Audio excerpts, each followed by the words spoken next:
Olá, pessoal. Você trabalha como pessoa jurídica, tem a sua empresa, prestando serviço para outra, mas tem hora para chegar, hora para sair. Trabalha para a mesma pessoa, a mesma empresa, recebe salário, recebe ordem. Então, sabia que você, na verdade, é empregado? Pois é, estou com meu amigo aqui, Paulo de Tarso, e a gente vai conversar muito sobre esse assunto hoje, né, Paulo? Vamos falar sobre esse assunto, que é um assunto que eu estou vivendo ainda, né? Vínculo empregatício, e vai ser bastante interessante, é um privilégio estar aqui conversando sobre essas coisas pelas quais eu estou passando. Isso aí. Daqui a pouco a gente volta, pessoal.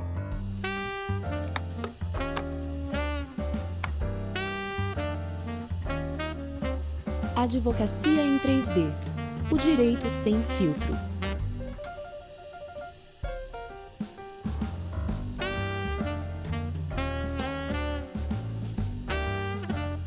Um oferecimento Basília Advogados com produção da Arte Final Produtora.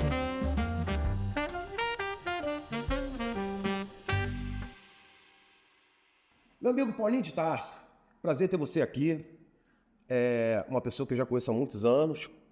Daqui a pouco a gente vai falar de onde eu conheço o Paulinho. Aliás, as pessoas que estão vendo o Paulinho aqui devem estar conhecendo esse rosto. Imagina. Esse rosto é bem conhecido. Esse rosto é conhecido. Já fui. Não, ainda é conhecido, né? Mas daqui a pouco a gente vai matar a curiosidade. Primeiro vamos falar de coisas tão importantes quanto, né? Cultura é importante, mas o lado social do direito de trabalho é tanto quanto.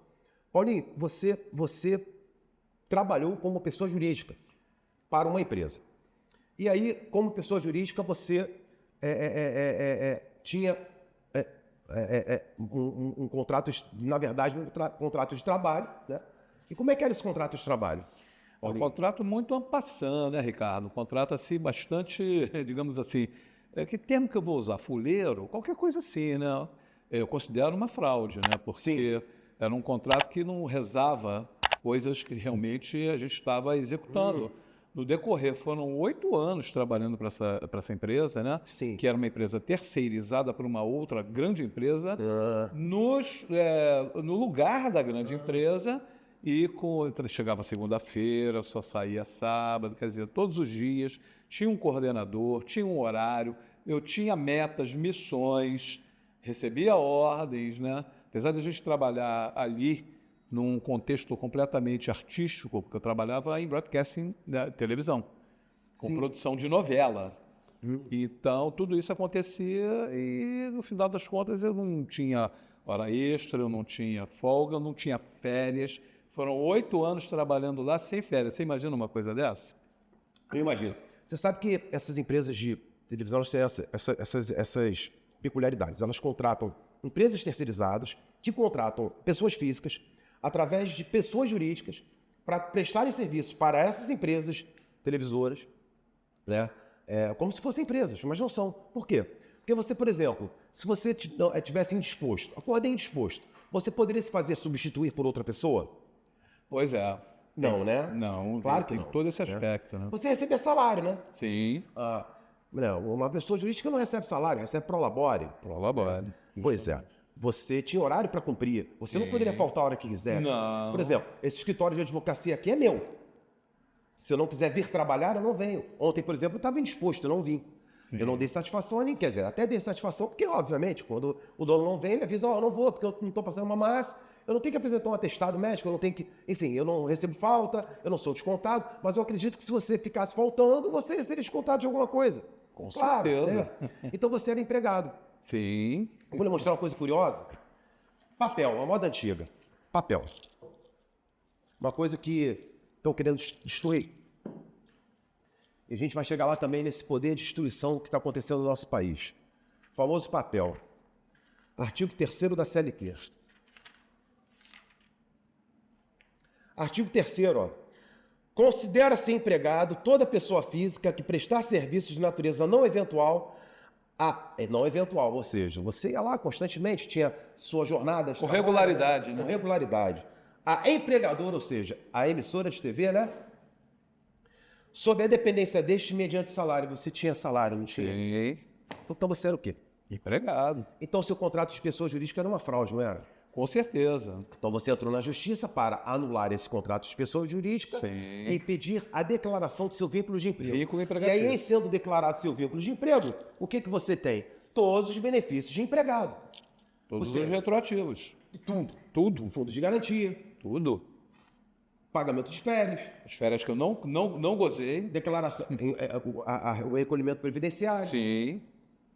pagamento de 13º, Fundo de garantia. jornada de trabalho, ou seja, todas as jornadas que você fez acima da constitucional, que é 44 horas semanais e 8 horas diárias, você tem direito à paga de horas extras. Sem contar a produtividade também, que é uma coisa muito moderna, né? Não é tão moderna assim. A outra empresa para a qual eu trabalhei durante 25 anos, ela pagava produtividade, ela dava esse bônus.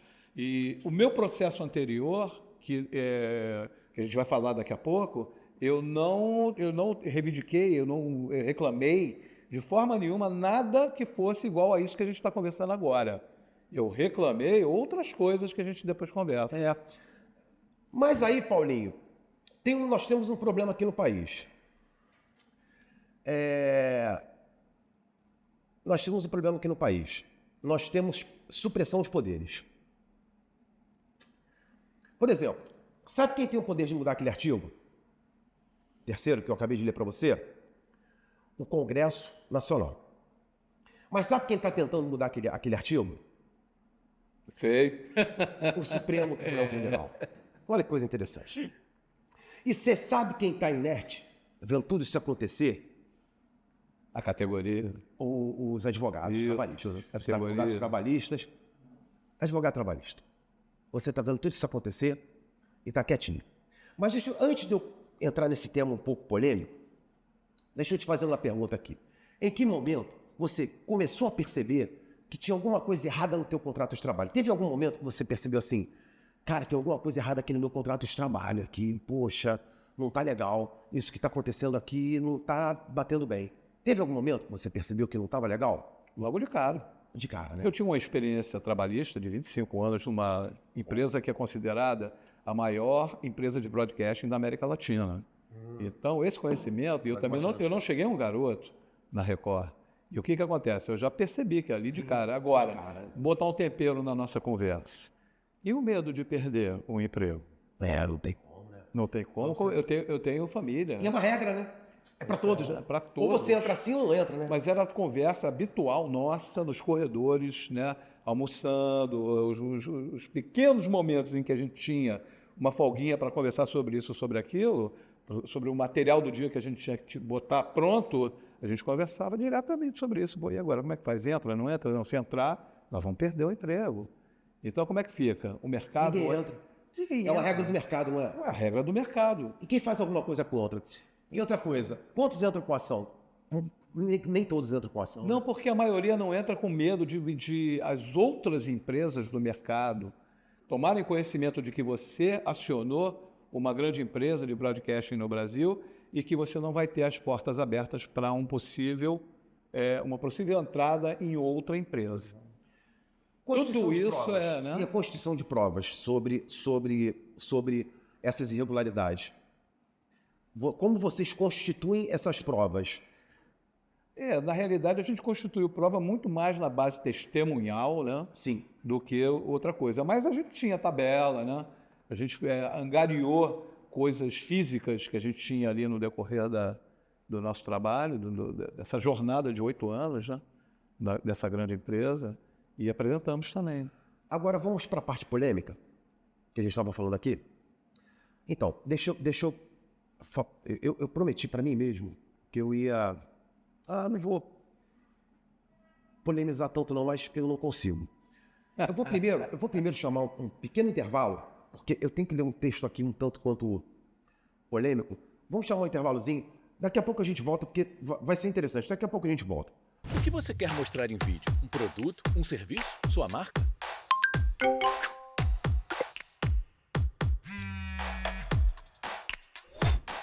O momento é agora. Apareça, brilhe, cresça. Do roteiro à entrega. Para quem já chegou, para os melhores. Para quem decide, para você. Seu próximo vídeo começa aqui. artefinalprodutora.com. Pessoal, estamos de volta aqui. Meu amigo Paulinho Starcio. Paulinho, o que acontece aqui no Brasil? A gente tem uma supressão dos poderes, né? Os poderes aí estão se engolindo. Na verdade, eu não diria que estão se engolindo, não. Tem um poder que está engolindo todos, né? O Supremo, ele se arvorou aqui no país de tal forma que ele está julgando, tomando conta, presidindo, governando, mandando em todo o país, né? Entre todas as esferas. E também não poderia deixar de ser no direito do trabalho, né? Nós temos hoje aqui, por exemplo, matérias do direito do trabalho que não deveriam nunca chegar no Supremo Tribunal Federal e elas estão chegando. O direito do trabalho é um direito, um direito, a justiça do trabalho é uma justiça especializada. O que é uma justiça especializada?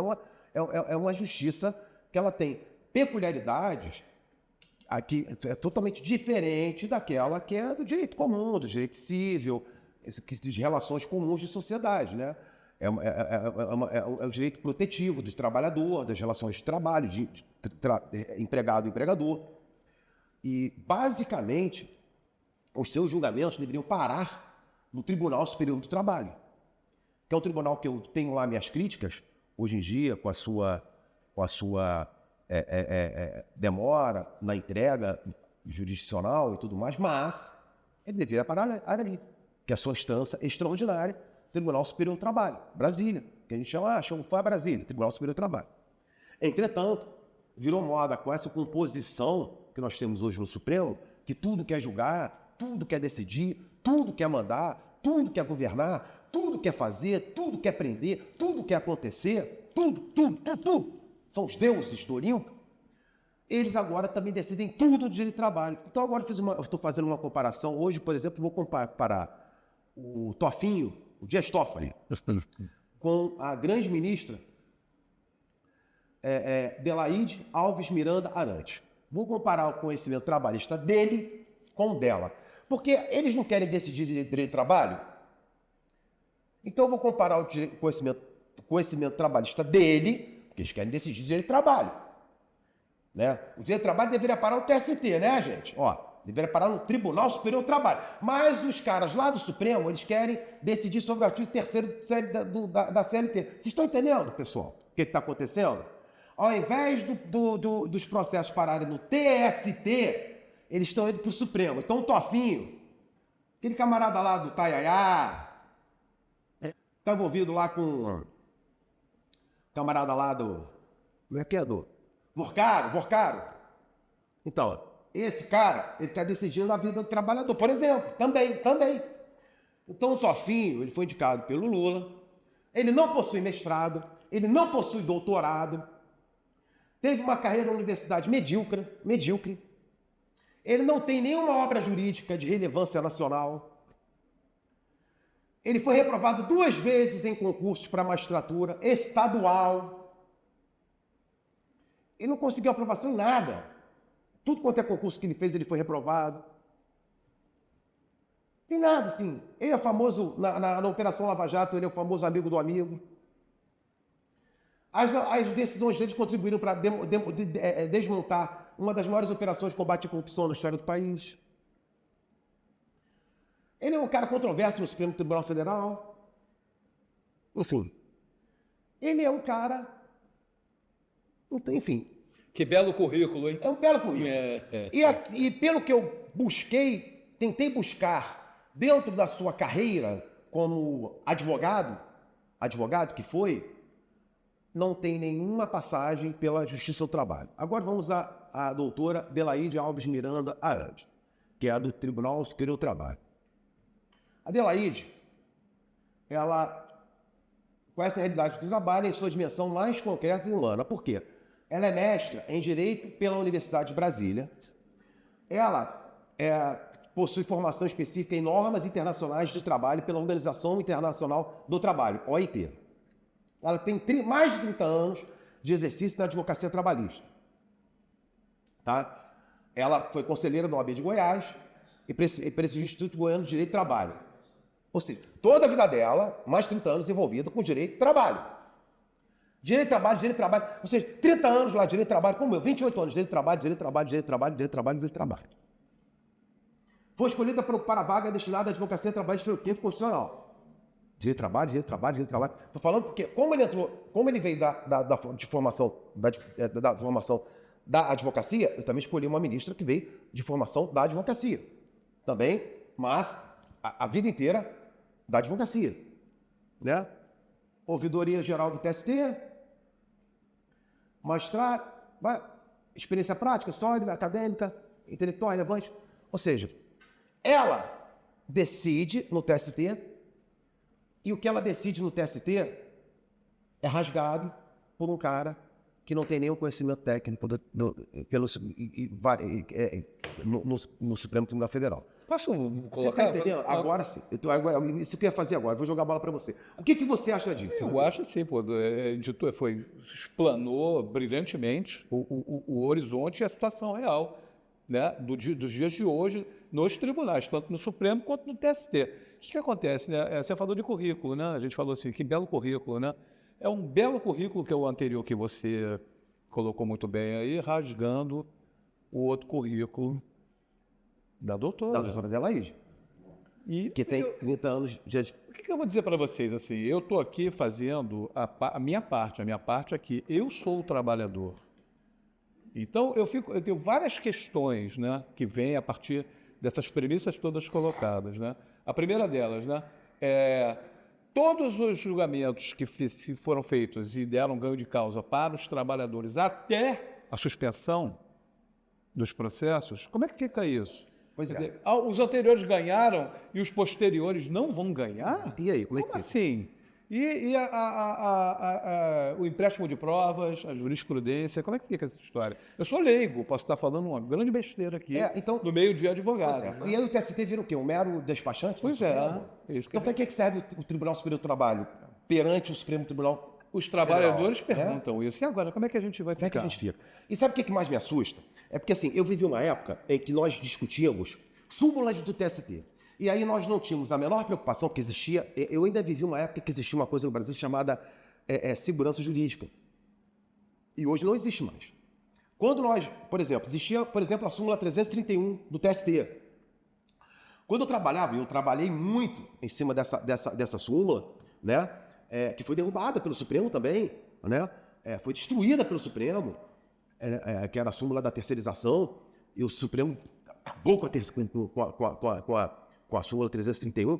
Nós trabalhávamos em cima de argumentos consolidados, simulados pelo TST, e trabalhávamos em paz. Até virou uma formação do Supremo que resolveu começar a destruir, começou a minar tudo aquilo que vinha sendo construído há anos por um tribunal consolidado, por um tribunal especializado, por pessoas que não têm o menor conhecimento jurídico de direito de trabalho e processo de trabalho. E o que mais me assusta é uma classe de advogado trabalhista fazendo podcast, que agora virou tema do Supremo, tema tal do Supremo. Quer dizer, antigamente nós estudávamos súmulas do TST, hoje virou moda você discutir tema tal do Supremo. Tema do Supremo. Ou então, uma empresa perde no TST e entra com reclamação constitucional, vai pedir socorro ao Supremo, entra com uma reclamação constitucional ao Supremo, e o Supremo, numa canetada, destrói um processo seu de anos. Virou bagunça. Rasgando rasga a CLT, rasga tudo. E você é vê Hollywood do direito. Você vê uma normalidade. E os advogados trabalhistas achando tudo isso normal, tudo isso bacana, não. Porque o Supremo, antigamente você discutia TST, agora você está discutindo o Supremo. Já viu o Supremo aparecer tanto na mídia? Nunca. Nas emissoras de televisão, fechadas, abertas, Você não sabe a escalação da seleção, mas você sabe o nome de todos os juízes. Com certeza. Com certeza. É Hollywood do direito. Exatamente. Isso há 10 anos atrás era inimaginável. Pois é. Inimaginável. Como que você, há 10 anos atrás, você não saberia o nome de 3 ministros do Supremo? E olha que você poderia perguntar isso para advogado. Você colocou muito bem, né? Há jogadores da seleção brasileira que eu nunca vi jogando. O Ibanez eu nunca vi jogando. Agora, Mas eu sei quem é o Gilmar Mendes, eu sei quem é a Carmen Lúcia. eu Mas sei quem é o Exatamente. Toffoli, eu sei quem é o Fachin, eu sei todos. todos. Eles estão. Porque eles Escalação do Supremo do você Supremo, sabe, mas você não sabe quem são os jogadores da seleção brasileira que vai estrear agora no sábado. Brincadeira. Você não sabe. É brincadeira. Porque eles querem protagonizar tudo no Brasil, inclusive no direito de trabalho. E ainda vira para os cidadãos, assim, de uma forma até, como se fosse uma coisa muito natural, vira e fala assim, perdeu o Playboy. Isso aí. Porque hoje, nós, quando nós falamos do Supremo, a gente está muito voltado para a parte política. Não, meu amigo. Não. Enquanto todo mundo está só imaginando a coisa política, não, meu amigo. Eles estão destruindo com absolutamente tudo. Estão destruindo com o direito de trabalho também. Eles vão normalizar a pejotização. Se eles normalizarem a pejotização, acabou, meu amigo. Esquece direito de trabalho. Advogado trabalhista. Ô, meu amigo, se nós deixarmos isso acontecer, acabou a nossa profissão. A nossa seara acabou. E acabaram os trabalhadores também, né? Com sim. isso, nós vamos recorrer a quem? Quem vai nos ajudar? Quem tem conhecimento de causa no direito do trabalho, nos trabalhadores, que vá entender, que vá traduzir isso nos tribunais, a não ser o advogado do trabalho. Eu penso ser muito interessante é que eles criam umas regras assim, não, porque a pessoa pode ser PJ a partir de quê, meu amigo? A lei não fala nada, eles não têm que decidir nada. Isso aí quem tem que... Quando o Congresso não decide, quando o Congresso não legisla, ele também está legislando. Porque significa dizer que o povo não quer legislar sobre determinado assunto. A ausência de legislação também é legislar. Quando o Congresso não legisla sobre determinado assunto, significa dizer que o povo não quer mexer sobre determinado assunto. O Supremo não tem que falar sobre um assunto porque o Congresso não falou. Que absurdo é esse? Exemplo aqui, que não tem nada a ver com o nosso bate-papo. Eu vou julgar sobre o aborto porque o Supremo, porque o Congresso... Eu vou falar sobre o aborto porque o Congresso não está criando lei sobre o aborto. Não criar lei sobre aborto significa dizer que a sociedade não quer legislar sobre o aborto. Não legislar também é legislar. A ausência de legislação também é legislação, é um modo de legislar. Amadurecer a ideia, né, Ricardo? Ou seja, se o povo não quer legislar, vamos ausência... amadurecer a ideia, deixa correr. Exato, significa dizer que você não quer mexer no tema. Exatamente. Eu não quero alterar a forma que está. Então, se o artigo 3º da CLT, a regra é aquela regra para todos. Todos. Para quem ganha R$1, tal qual para quem ganha Não dá para entender um único ministro virar e falar, olha só, estou suspendendo 70 mil processos trabalhistas porque eu quero suspender. E, aliás, está virando outra regra. Eu tenho muitos processos também que estão suspensos por conta de causos, de temas. Não, vamos suspender porque o Supremo vai julgar. Vamos suspender. O que eu canso de ver agora são processos meus suspensos também porque o Supremo vai julgar, porque o Supremo vai fazer, porque o Supremo vai acontecer. Olha o quanto essas pessoas estão manipulando, de certa forma, mudando a vida dos brasileiros. Mexendo no destino de advogados, dos profissionais, né? Sim, e dos trabalhadores. É uma gama imensa de população. Imensa. Vamos, porque causas repetitivas, vamos, porque... E você vai ver lá, é um tema do Supremo, é alguma coisa do Supremo, não sei o que do Supremo. Calma aí. Isso é legal, sabe, Ricardo? Porque, por exemplo, eu não sou um reclamador apenas do vínculo empregatício. Eu tive uma ação que reclamava outras coisas dentro de uma empresa para a qual eu trabalhei durante 25 anos. Então, eu sei definir bem e vislumbrar que ali, naquele momento, eu fazia outras reivindicações e agora eu faço uma reivindicação completamente diferente. Sim. Numa outra grande empresa de broadcasting. E aí a gente sabe, consegue entender. Mas quantos entendem? Muito poucos. E quantos têm coragem? O que te motivou a ter coragem ao processar? Porque eu já estava aposentado, já tinha uma vida paralela artística, que nós vamos conversar depois, sim, e que eu tinha sustento por esse lado paralelo. Porque quem não tem esse sustento pelo lado paralelo não entra com as ações que tem direito, Não entra. de reivindicar, de reclamar. Né? Várias coisas, não são só os vínculos empregatícios. Né? Claro que não. Tem parte de saúde, tem parte de Claro. salubridade. Claro. Vou falar um tema aqui, mais um temperinho, né? Que é o assédio.